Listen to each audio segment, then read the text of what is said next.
दर्शकों, हमारे हिंदू धर्म ग्रंथों के मुताबिक जिस तरह भगवान शिव का स्थान कैलाश पर्वत और ब्रह्मदेव का निवास स्थान ब्रह्मलोक को बताया गया है, उसी तरह इस सृष्टि के पालनकर्ता यानी भगवान विष्णु का निवास स्थान वैकुंठ धाम बताया गया है।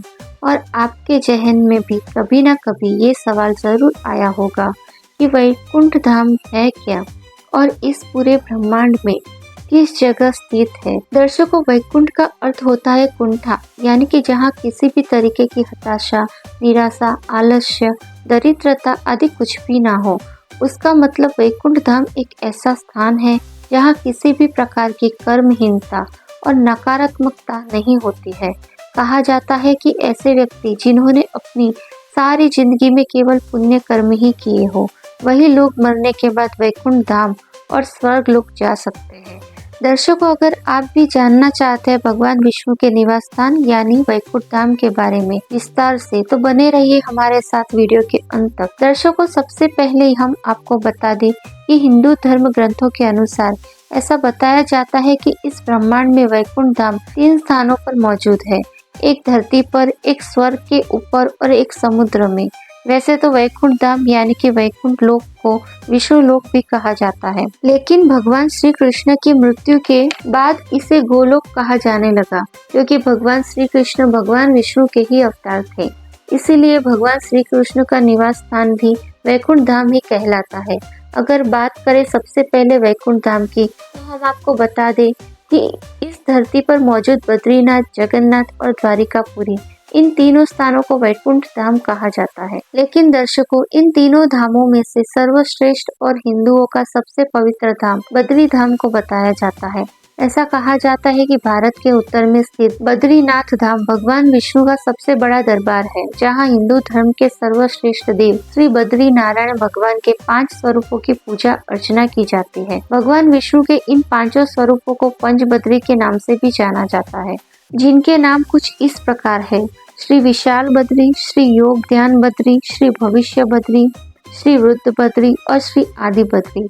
दर्शकों, बद्रीनाथ के अलावा द्वारकापुरी और जगन्नाथ धाम भी वैकुंठ धाम के नाम से जाने जाते हैं। ऐसा बताया जाता है कि जिस तरह सतयुग में भगवान विष्णु ने बद्रीनाथ धाम की स्थापना की थी, उसी तरह त्रेता युग में भगवान विष्णु के अवतार भगवान राम ने रामेश्वरम धाम की स्थापना की और द्वापर युग में भगवान श्री कृष्ण ने द्वारिकापुरी की स्थापना की। अब दर्शकों, कलयुग में जगन्नाथ धाम को भी वैकुंठ धाम कहा जाता है। ब्रह्म पुराण और स्कंद पुराण के अनुसार ऐसा बताया जाता है कि भगवान विष्णु ने यहीं पर पुरुषोत्तम नील माधव के रूप में अवतार लिया था। अब बात करते हैं दूसरे वैकुंठ धाम की। आपको बता दें कि भगवान श्री कृष्ण ने द्वारिका के बाद एक और नगर बसाया था और उसे भी वैकुंठ धाम कहा जाता है। कुछ इतिहासकारों के मुताबिक बताया जाता है कि भगवान श्री कृष्ण ने ये वैकुंठ धाम अरावली की पहाड़ियों के बीच में ही कहीं बसाया था, जहाँ कोई मामूली इंसान कभी नहीं जा सकता। यहाँ केवल पुण्य आत्माएं और घोर तपस्या करने वाले साधु ही जा सकते हैं।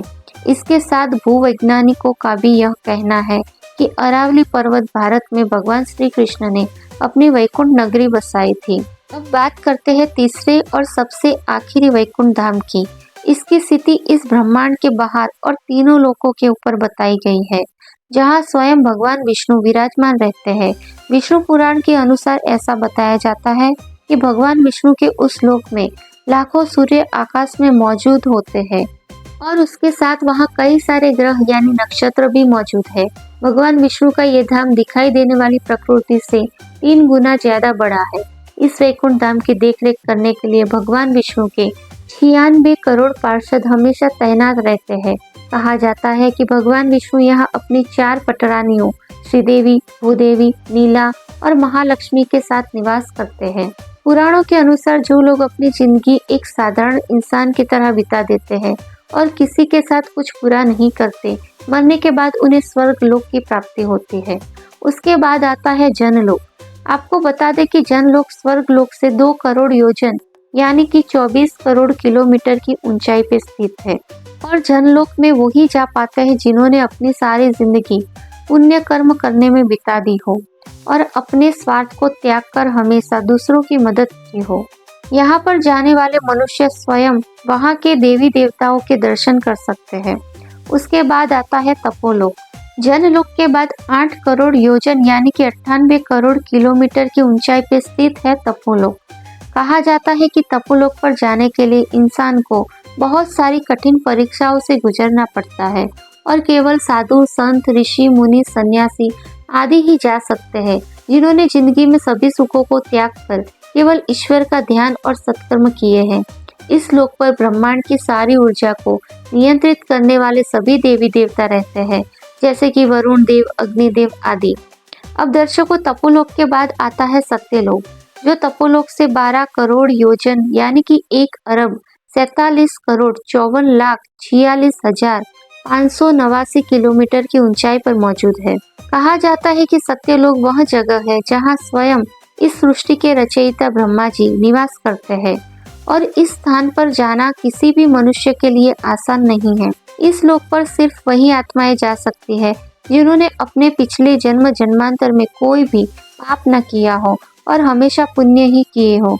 दर्शकों, इसके बाद आता है भगवान विष्णु का धाम वैकुंठ धाम, जिसे वैकुंठ लोक के नाम से भी जाना जाता है, जो कि सत्यलोक से 2 करोड़ 62 लाख योजन की ऊंचाई पर स्थित है। ये वो जगह है जहाँ स्वयं सृष्टि के पालनकर्ता भगवान विष्णु शेषनाग पर विराजमान रहते हैं और ये सभी आत्माओं का अंतिम स्थान होता है और इस सारे ब्रह्मांड की सभी आत्माएं यही पद केंद्रित होती है। इस स्थान पर जाने वाले सभी आत्माओं को सीधे मोक्ष की प्राप्ति होती है। इसे ही अंतिम सत्य कहा जाता है और यही इस ब्रह्मांड का अंत भी छुपा हुआ है। ऐसा कहा जाता है कि यहाँ पर जाने वाली आत्माएं जन्म और मृत्यु से हमेशा हमेशा के लिए मुक्त हो जाती है और प्रकृति से मुक्त होने वाली हर जीवात्मा इसी परम धाम के शंख, चक्र, गदा और पद्म के साथ प्रविष्ट हो जाती है और ये जीवात्माएं फिर कभी भी वापस नहीं लौटती।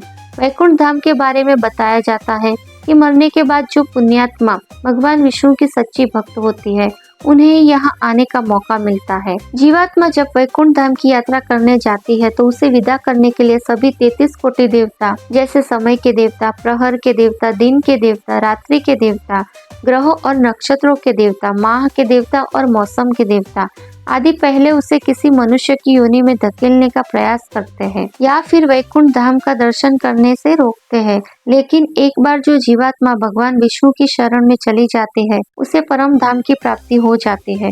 अगर हम धरती से वैकुंठ लोक की दूरी का अनुमान लगाएं, तो ये लगभग इतने किलोमीटर दूर होता है जितना आप स्क्रीन पर देख सकते हैं। दर्शकों, अब आप सोच सकते हैं कि वैकुंठ धाम हमारी पृथ्वी से कितना दूर है, लेकिन दर्शकों, क्या आपने कभी सोचा है कि यही हम आज की टेक्नोलॉजी के मुताबिक अगर वैकुंठ धाम जाने की कोशिश करें तो वहां तक पहुंचना हमारे लिए मुमकिन होगा कि नहीं, और अगर मुमकिन होगा तो वैकुंठ धाम पहुंचने में हमें कितना समय लग जाएगा। दर्शकों, भागवत पुराण के अनुसार वैकुंठ धाम का स्थान ध्रुव तारे की ओर माना जाता है और आज की टेक्नोलॉजी के अनुसार हम लोग 39,000 किलोमीटर प्रति घंटे की रफ्तार से अंतरिक्ष में यात्रा कर सकते हैं। अगर हम इसी रफ्तार से वैकुंठ लोक तक जाने की कोशिश करेंगे तो हम लोगों को करीबन 10 अरब 52 करोड़ 30,85,000 घंटों का समय लग सकता है, यानी कि हम लोगों को वैकुंठ धाम जाने के लिए 12 लाख सालों से भी ज्यादा का समय लग सकता है। इसलिए दर्शकों, आज की एडवांस टेक्नोलॉजी होने के बावजूद भी हम सब कभी भी वैकुंठ धाम नहीं पहुंच सकते। तो दर्शकों, आपने जान लिया होगा कि वैकुंठ लोक एक ऐसी जगह है जहां टेक्नोलॉजी के आधार पर तो कभी भी नहीं पहुंचा जा सकता, लेकिन आध्यात्मिक मार्ग और पुण्य कर्मों के जरिए हम वहां बहुत ही कम समय में जरूर पहुंच सकते हैं। धर्म ग्रंथों के अनुसार ऐसा बताया जाता है कि भगवान नारद हमेशा ही भगवान विष्णु यानी नारायण का जाप करते रहते हैं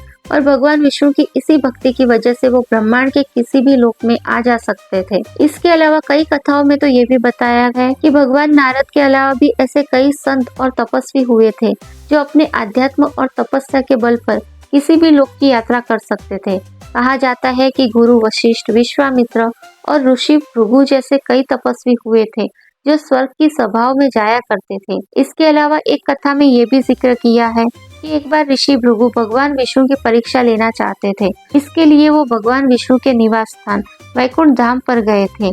दर्शकों, ये सभी तपस्वी ऐसा इसलिए कर पाते थे क्योंकि इन सभी तपस्वियों ने अपनी तपस्या के बल पर कहीं भी आने जाने की शक्ति या प्राप्त कर ली थी और इसी अध्यात्म और तपस्या के बल पर वो सभी तपस्वी कुछ ही समय में ब्रह्मांड के किसी भी लोक में आ जा सकते थे। इसीलिए दर्शकों, इन लोकों में टेक्नोलॉजी के आधार पर तो नहीं, लेकिन अध्यात्म, योग और तपस्या के बल पर कुछ ही समय में पहुंचा जा सकता है। तो हमारी आज की जानकारी आपको कैसी लगी, ये कमेंट करके जरूर बताएं और अगर आज आपने कुछ नया जाना हो तो वीडियो को लाइक और शेयर जरूर करें और ऐसी ही वीडियो को देखने के लिए हमारे चैनल को सब्सक्राइब करना ना भूलें। वीडियो में अंत तक बने रहने के लिए आप सभी का बहुत बहुत धन्यवाद।